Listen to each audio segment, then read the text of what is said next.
deepest fear is not that we are inadequate. Our deepest fear is that we are powerful beyond measure. It is our light, not our darkness, that most frightens us. We ask ourselves, who am I to be brilliant, gorgeous, You're one of the more rewarding scholarships. Who are you not to get you back D1 was like one of my top priorities. I haven't watched a full episode of that show yet. Things that I feel like carry the most, because I honestly forget about the show all the time. See, the thing about life, you gotta fight, crawl, and scratch for everything you want. And along the way, you might meet some really cool people. You might experience things you've never experienced, travel places you never been, and create bonds that last for a lifetime. And see, me, this is my life story. From Netflix Last Chance U to Tulsa to YouTube. This is Trackhawk One, and here's my story. See, where I'm from, it goes church, football, school. Growing up as a kid, there's only two places you could want to go. Clemson. It's loud, and everybody's up already. Since the 1940s, the Tigers have gathered at the top of this hill. Or University of South Carolina. And me? Well, I wanted to be a Gamecock. See, me, this is all I ever worked for. The dreams of playing D1 at the highest stage, they became a reality. I thought I was on top of the world, had everything I wanted in the palm of my hands. And then one day, it was all gone. Having everything that you've worked for taken from you in an instant forces you to lean on the principles and characteristics that you're built upon. But little did I know, the journey was just beginning. Dream you, where dreams became reality for a lot of us. But what the show didn't show is the impact that JUCO would have on our lives forever. It's like for certain guys, they didn't show, they manipulated it, edited certain things. I haven't watched a full episode of that show yet. Being in JUCO, you have no choice but to grind day in and day out, just for the hope to maybe go D1. You see, me, I had everything I ever wanted taken from me, and I was determined to get it back. Blankenship, who began his college career at South Carolina and went the JUCO ranks at Independence Community College before arriving at Tulsa. He's got that big frame, 6 foot 281. As you see, I persevered through the storm and made it through JUCO. But along the way, I could never really find true happiness. And little did I know is that soon, everything I worked for would be taken away again. 1 month after being at school number 3, hoping for a fresh start, I tore my tricep. But this wasn't new. I had bounced back. Southern Illinois continuing with those big stops. You see Juwan Blankenship there out before the season with a tricep injury. Nothing inhibiting here. First game back after a 5-month recovery, number 1, North Dakota State. I went on to have the best game of my college career. But the very next week, play 25 of the game, I ruptured my quad tendon. I was truly devastated. And for the first time ever in my life, I began to wonder, why me? Now I had no choice but to do the thing I've learned through this whole process, and grind. See, I was starting to feel like myself again, gaining my confidence back, ready to make a comeback. And then, I guess Jason want to come back. Holly's on your side. But in case he don't, just say something to Jason. He's out there concerned. I'm good. During my recovery process, I was a passenger in a car accident where I tore my glute. See, I don't remember anything from the night of the accident, but what I do remember is the feeling of losing everything and having to gain it back. And I was determined, yet again, to do just that. You see, during this whole process, I discovered a new passion I never knew I had. From Netflix Last Chance U to YouTube, this is Trackhawk One, and I'm here to narrate this message.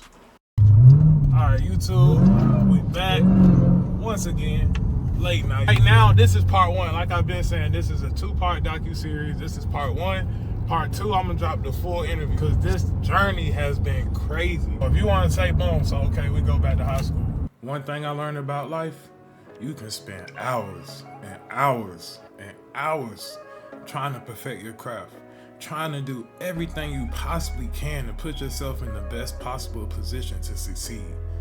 And you can do all these things and it still might not happen. You see, I thought I was gonna have it made. I was getting recruited from everywhere, going on all these visits, having the time of my life. But when signing day rolled around, I had no offers. High school was just like, the recruiting experience was just the craziest thing ever, I ain't gonna lie. It's like I was getting recruited from everybody. Look, bro, looking out the shop. I was getting recruited from everybody, going on visits all over the place, every weekend, like talking to coaches every day, but they all kept telling me the same thing, like, man, I just don't know, man, it's just your size, you know? Maybe if you were just 2 inches taller or weighed 30 more pounds. I'm like, bro, what does that have to do with my ability? I'm like, if y'all keep telling me I'm too small, then I'm finna just switch positions. Oh, and the train.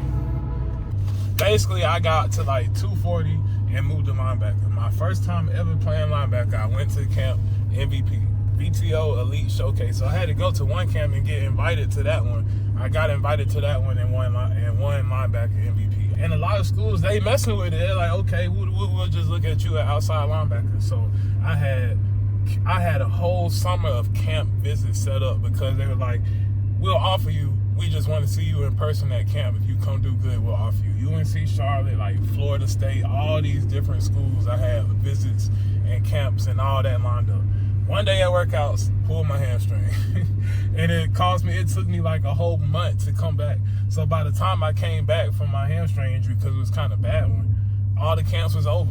So I pretty much lost out on all those opportunities to get offers from them camps and stuff, especially like East Carolina. And that's really where I had wanted to go once I seen Carolina wasn't looking at me like that.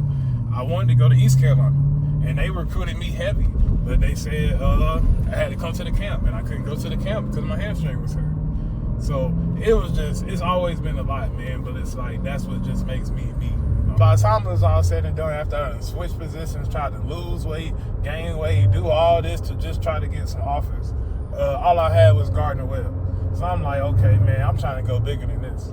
So I had an opportunity to go to Tennessee. So I was like, I'll just take the opportunity at Tennessee and just go earn everything. So boom, I was supposed to early enroll and all. And Tennessee was one of the schools that had been recruiting me for like since my freshman year. So I'm supposed to early enroll and do all that. Oh, I be forgetting sometimes, you know what I'm saying? Boom, I take my final exams. I'm got all my credits. I do everything I need to do on my end. I'm calling Tennessee. I'm calling the coach like, damn, why I still ain't got my acceptance letter yet? Like, what's going on? They saying, oh, nah, it's fine. The admission people are just out of town right now, and they'll handle it all when they get back. They just getting back from New Year's and this and that. My last day of school just happens to be January 6th, which is my mama's birthday. So I always remember the day. I called the coach. I'm like, dang, I still ain't got my letter or nothing. I'm supposed to be here on the 11th. So, like, what's going on? He like, oh, man, yeah, man, I was going to tell you, you didn't get in. I'm like, I ain't get in. What you mean I ain't get in? I got a 3.8 GPA. I'm an undergraduate. How I didn't get in? Long story short, the coach that was recruiting me from there ended up leaving during this time span.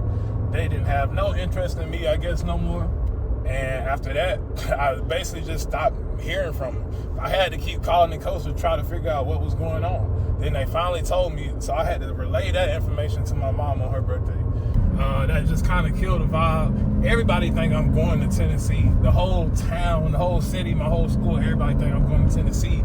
Obviously, at this point, I'm not finna go back to high school, because everybody think I'm going to Tennessee, and y'all know how high school is. I wasn't trying to hear that every day, you feel me? So, I just decided to enroll in dual enrollment classes online, and then just work out. Now, this is kind of where things start also going south, because I had so much free time in my hands that I end up spending a lot of time in a lot of places that I shouldn't have been, and it ended up catching up with me down the line. So, in the meantime, since I know I'm not going to Tennessee, and I pretty much don't have anything to do but be at home all day and work out and go hang out, I'm emailing coaches all day, like 100 emails every day, follow-up emails, sending films, tweeting people like all day long. I hit up Coach Elliott at South Carolina.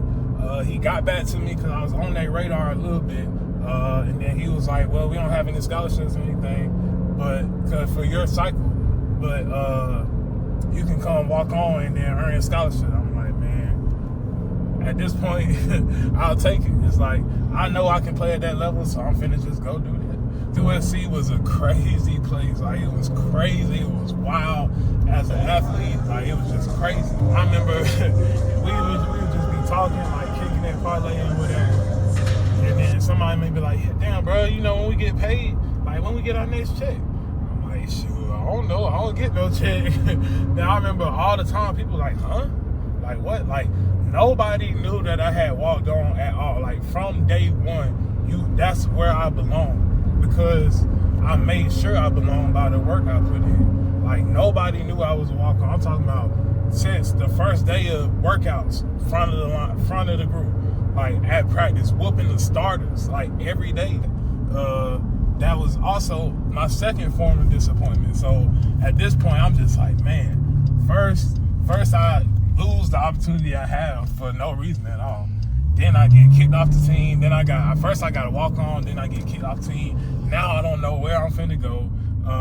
Like I say, even at Carolina, it was just so close to home that I just had a whole bunch of influences from home, plus new influence out there. Oh, well, let's do this, let's do that, let's do that. A whole bunch of stuff we didn't have no business doing. And it caught up. So one day, I'm on the team, finna get put on scholarship from Will Muschamp himself, like out his mouth in our exit meeting, to the next day, I'm no longer on the roster.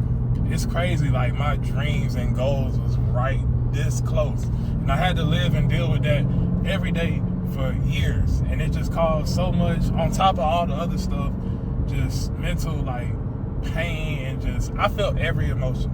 Any emotion that you can imagine dealing with, I felt from not only football, but just all the stuff that came with it. At this point, I feel like I'm at my lowest low, but little did I know, and I ain't even try to rhyme just right there, that it would not even be close to emotions I would feel later down the line. So anyway, I'm done at USC, kicked off the team from my dream school, don't know what I'm gonna do. So now my mind is just all over the place. And I'm falling out with people, I'm getting into it with family, then family calling behind my back and talking to people and trying to figure out this and that.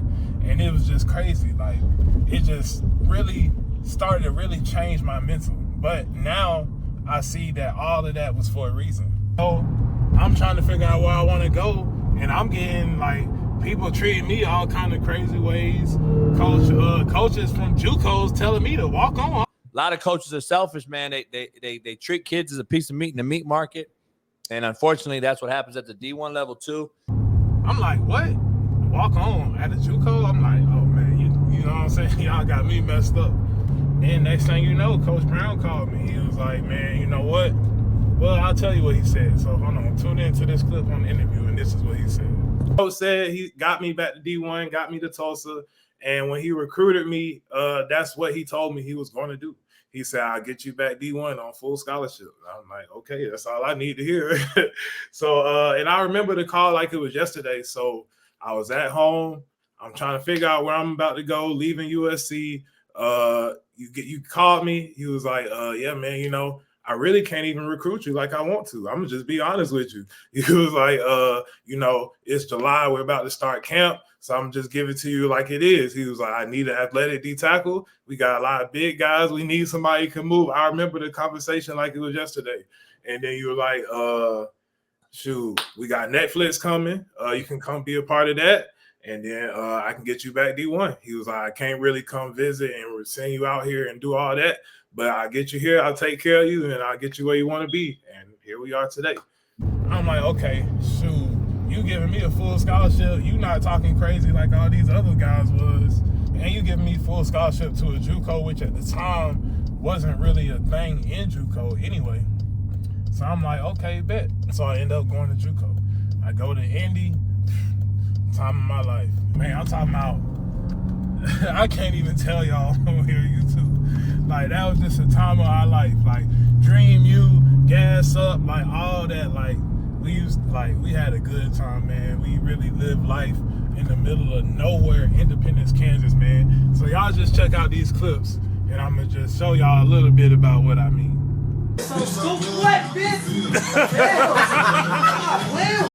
I'm saying I just need to have it out, so you know what I'm saying. They come in and be like, "Damn, what happened?" Be like, "I brought the piece of it."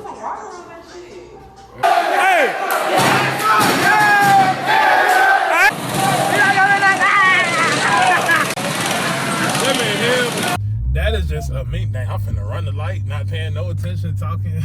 You gonna let me run the light? That's cool. The full interview is coming soon, so I really can't even say too much about Indy right now because I want you to check out the interview. So y'all just wait on the interview and then we're gonna talk more about Indy.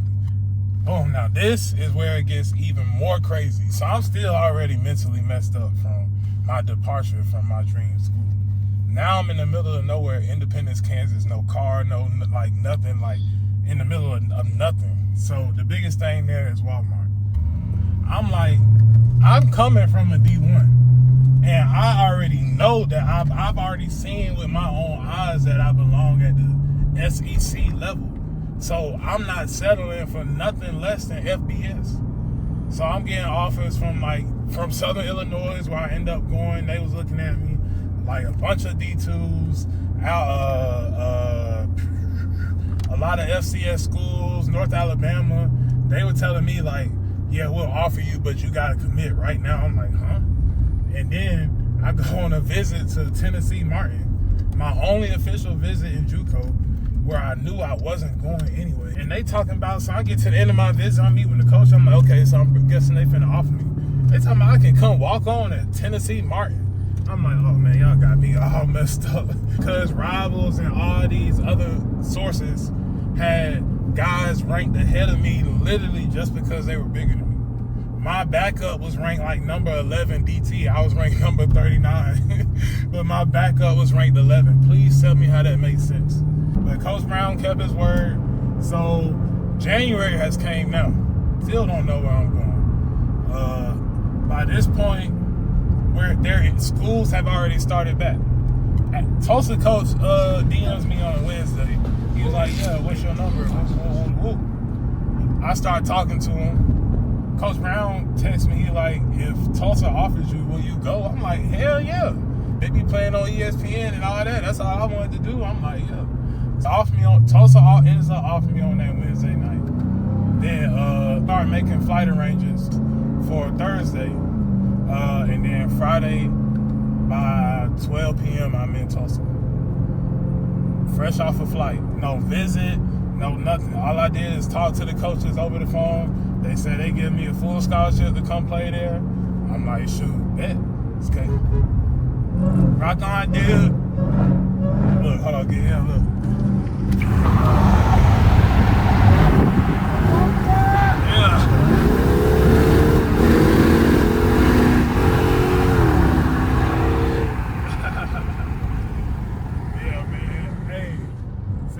This car just make everybody happy, bro. That's one thing I love about it too. But like I was saying, got to Tulsa basically in 2 days because I had to enroll by that Friday in order to start school that semester and enroll in January. So everything's going great. I'm showing my abilities and my preparation, my drive, my work ethic. You got to go there at least and play and fucking, at least and do your thing. Go be the guy, not the other guy. And it was rewarding to see that. And there's certain guys that that hit different. So everything going good. Last scrimmage of fall camp. Towards the end of the scrimmage, I plant and my foot just feel like it just shattered. Liz Frank fracture in my foot.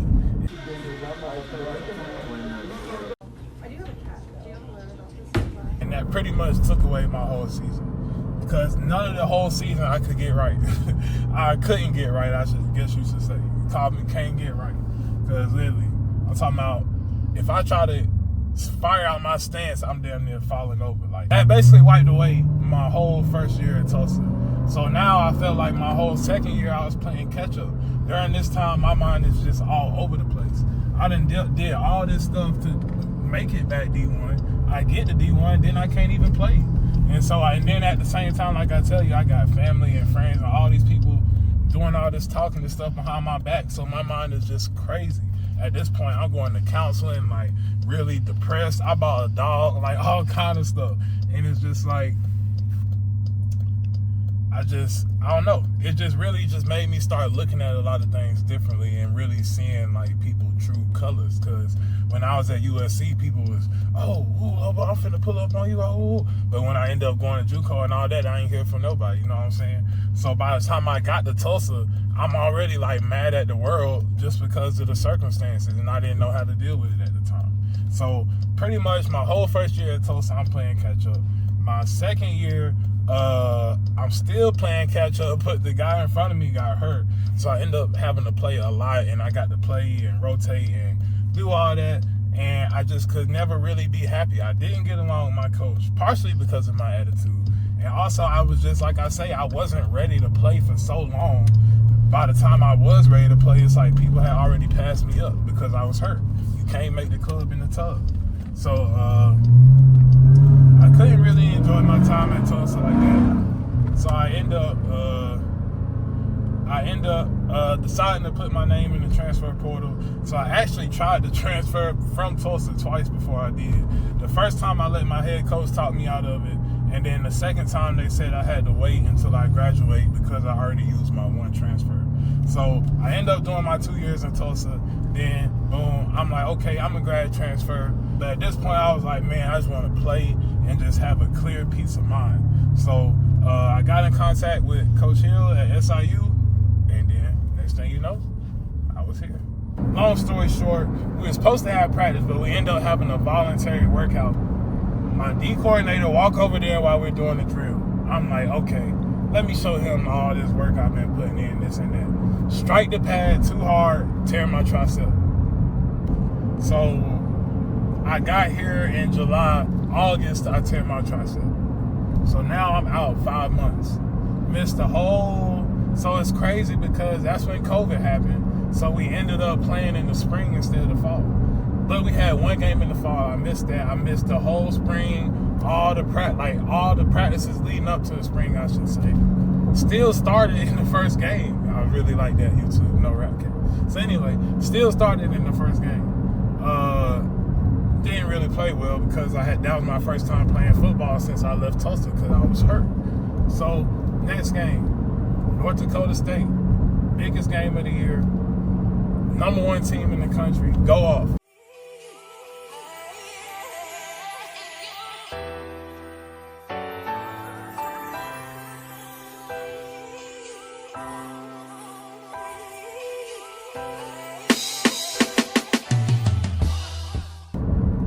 So I'm like, okay, I'm back. Youngstown State, very next week. Play 25 of the game. Tear my quad. Little did I know that would be my last play ever at SIU. So I tear my quad. I'm out. So now I'm really like at a low, like one of my lowest lows. It's like I just did all of this to get where I wanted to be. I finally feel like I'm on top of it, doing what I want to do. Now I can't even walk. I had to keep my leg completely straight for 2 months before I could even start any type of rehab. My leg had to be completely straight at all times for 2 months. In the process of all of that, next thing you know, I'm parting ways with SIU. Now I'm parting ways with SIU and I'm injured. So I have nobody to help me with rehab. I have nobody to do nothing. So all I had was the people at the physical therapy place, which is just to get me back to a certain level, which I had nobody to help me after that level. And I had to hire a personal trainer. I had to hire a trainer and do all that. And basically do all my rehab on my own. And when I say that was like the lowest of lows I ever felt like I ever been in, it definitely was. Boom, tear my quad. I'm rehabbing for like a year and some change, all on my own. Don't have no help or nothing except for my trainer, and that's it. So I'm going off personal knowledge. I'm buying cups, the little cupping set to put on myself, stemming myself, massaging my leg, grasping like everything anything I ever got done in the training room. I found a way to do it in my own room and get it done and do it myself. So I'm doing all that. I take the test to see if I'm strong enough to play again. Fail it miserably.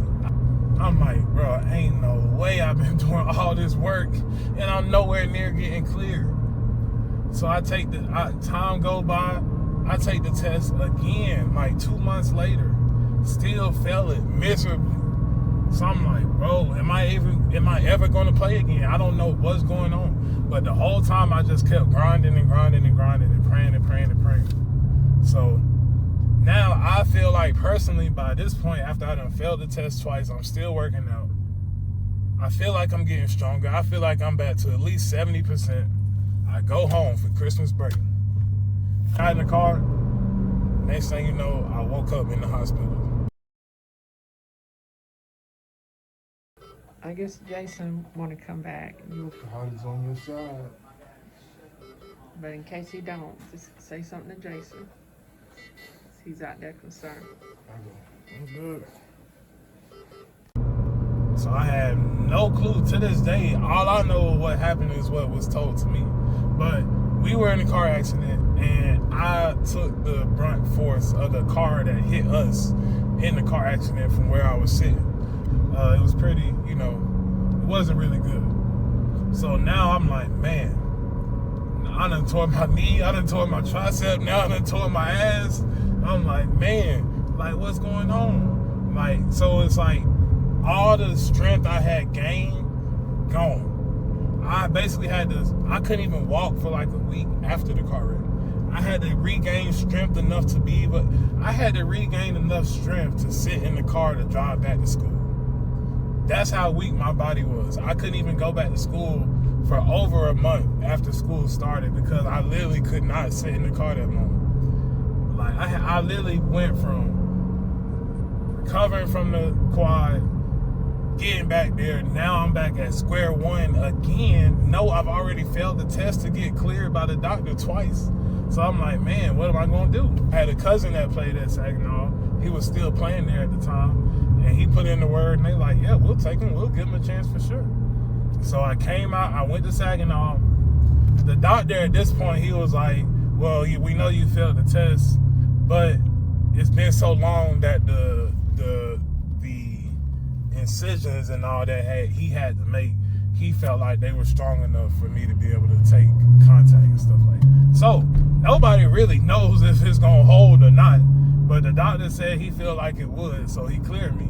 So I go to Saginaw, I play, but at this point, I'm probably 65, maybe 70% of the player that I was before the injury. Go there, it's kind of just something just so I can finish and say I finished. I go and do that, and I'm like, man, what's next? I literally have no clue what's next. And when I tell you I wasn't thinking of nothing about no track halt or none of that, like I really didn't know what I was gonna do. For anybody on here that's played sports before for a long time and you stop, it's basically like a mini identity crisis. Not even mini, because you do something for so long that becomes your identity. So you're like, what's next? So I'm thinking like, man, what's next? I don't know what to do. So I'm just thinking. I go home one day. I'm talking to my homie. I'm like, man, I kind of want another car. He like, man, what you want? I'm like, man, I don't know, bro. I'm like, I already got a Camaro, but I want something fast, but I don't want another car because I want to, be up higher. And I'm like, I don't really want a Durango because I don't need no third row and all that. That's just too much going on.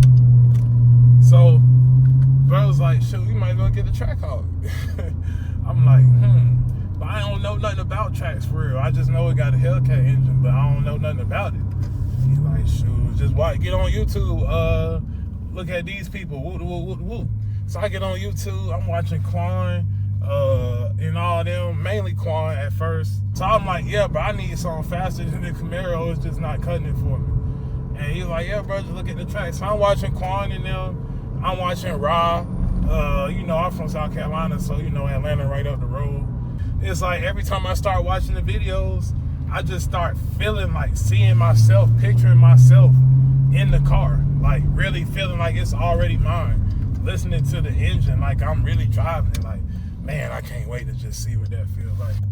I'm like, at this point, I'm like, yeah, bro, I'm finna get a track. So I'm looking. They all keep getting gone. I'm like, man, boy, I gotta have one by the new year. The crazy thing is, I was planning to get a track like 3 months ago, but I got it like 7 months ago. It just kind of happened faster than what I thought. So I'm looking, they all keep getting gone. I keep looking again. I see one 3 hours away. I'm like, boy, okay, price look good. Okay, I'm like, bro, this look too good to be true. I called, bro, I'm like, yeah, can I come look at it? I'm like, I'll be there Friday morning. I really got up at 5 in the morning to be there right when they opened, and drove 3 hours. When I pulled up, he had the car sitting out there. I looked, I'm like, oh yeah, this the one. I put the deposit down. I went back a week later and I bought the car. And that's how I ended up with the track.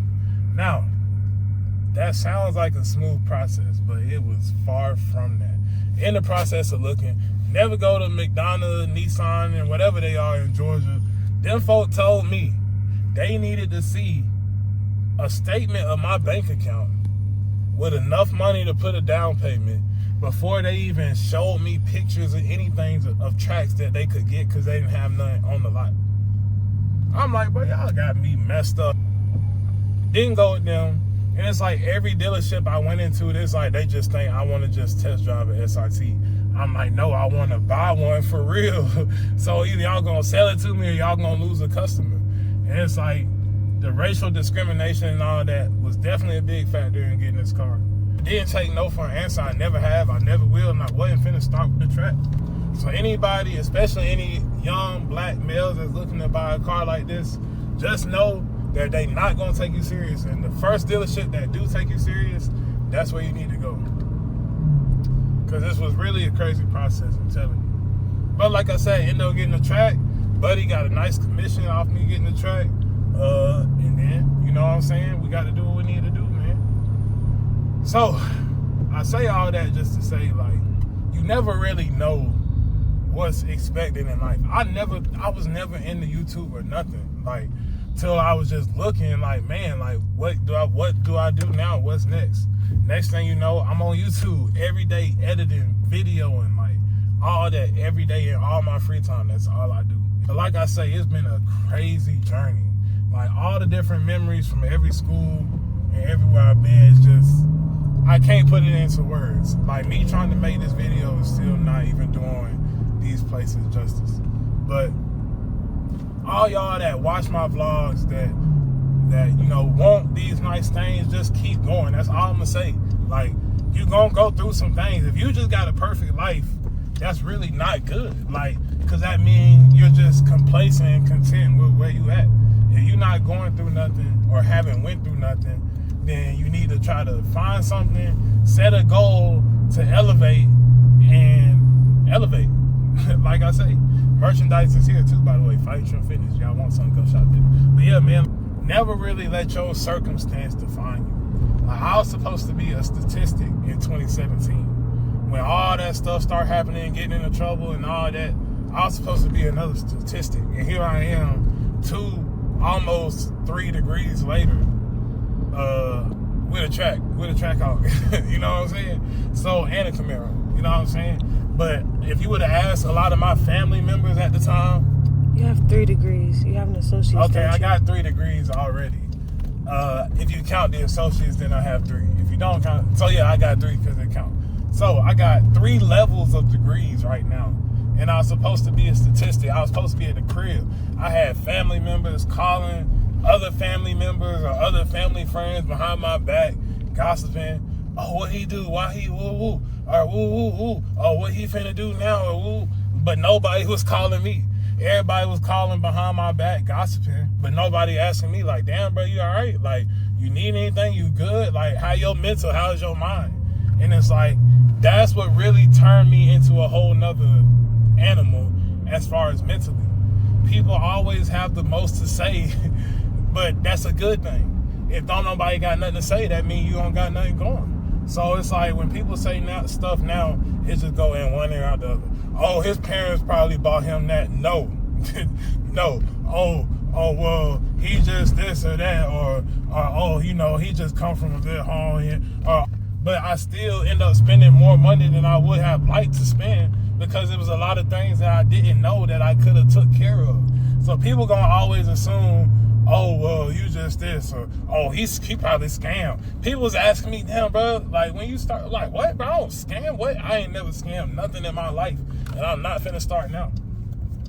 People always got the most to say, the most to assume, instead of just, you know, really genuinely caring about you. Like cats just are ignorant, though. They really don't know, and they should just stay in their lane. You know, it is what it is, man. People don't really understand it unless you lived it. When I was going through what I was going through, one of the most important things I learned was it ain't about what you do, it's about how you do it. You know what I'm saying? And you can take that and apply it to anything you're doing. It ain't about what you do, it's about how you do it. I just had to learn how to move much more methodically, move smarter, make better decisions, and just think about everything. You know what I'm saying? And all of the things I had to go through to get me where I'm at, I feel like shape who I am today. So anybody watching my video, if you're going through something, good. Like, take that in. Remember what it feels like. Like, whatever you're going through, remember how you feel right now. Because you should.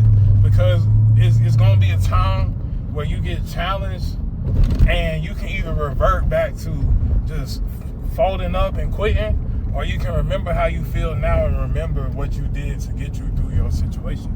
Because if I would have let my circumstances define me or the things that people were saying about me, I would not have a track halt right now. I would not be making this vlog to help motivate somebody. I would probably be locked up somewhere. Like, so you gotta let what a lot of people say go in one ear out the other. And don't be afraid to be different. Ain't none of these other YouTubers putting none of this on their car channel. And to each his own, everybody's experience is different. But I'm going to just share my experience. And that's what makes me different in itself. Because I ain't seen no other YouTuber on the Mopar scene or nothing that's done been in JUCO and been on Last Chance U and played football and did all this. I'm real life different. Be different. Be yourself. You know what I'm saying? You don't got to follow the trends that everybody do. And it's cool to do sometimes. But, like, be yourself. Make your own trends. If y'all ain't seen the Mopar Super Bowl video, go check that out. That's what I mean by make your own trends. You know what I'm saying? Be authentically you. Don't get caught up, oh, he got a track, man, I'm behind. No, you not behind. You right where you supposed to be. Because the way I see it, somebody got a lamb, and that's what I really want. So, but I don't feel like I'm behind. Mine, it's already mine. I just ain't went to go get it yet. You know what I'm saying? So, don't feel like you have to be a certain place or do a certain thing because of what somebody else is doing. Because you don't know what they're doing to get it. It could be illegal or really be scamming and all that. Or you just never know. Like, don't feel like you're on nobody else's time but yours. You know what I'm saying? I hope y'all have enjoyed part 1 of the From Netflix to Last Chance U docuseries. And like I said, man, it's been a hell of a journey. Like, I got part 2 coming real soon, so y'all just make sure y'all stay tuned. Y'all want to see the full interview with Coach JB, make sure y'all stay tuned to that. If y'all haven't seen Last Chance U on Netflix, go check it out. They got a scene of me peeing in like the first episode. If you see in the beginning of the episode, number 92 against the wall peeing, that was me. Hey, but look, it's JUCO. They don't have no bathroom, you know what I'm saying? Hopefully just one person put in the comments, like, this will stick with you. Maybe I've changed your mind. I motivated you to elevate. And that's what I want to do. So if just one person put that in the comments, then thank you. Because that means I've done my purpose by making this video. So I hope y'all enjoyed. Part 2 coming soon. Make sure y'all stay tuned to that. And like I say, we'll be back.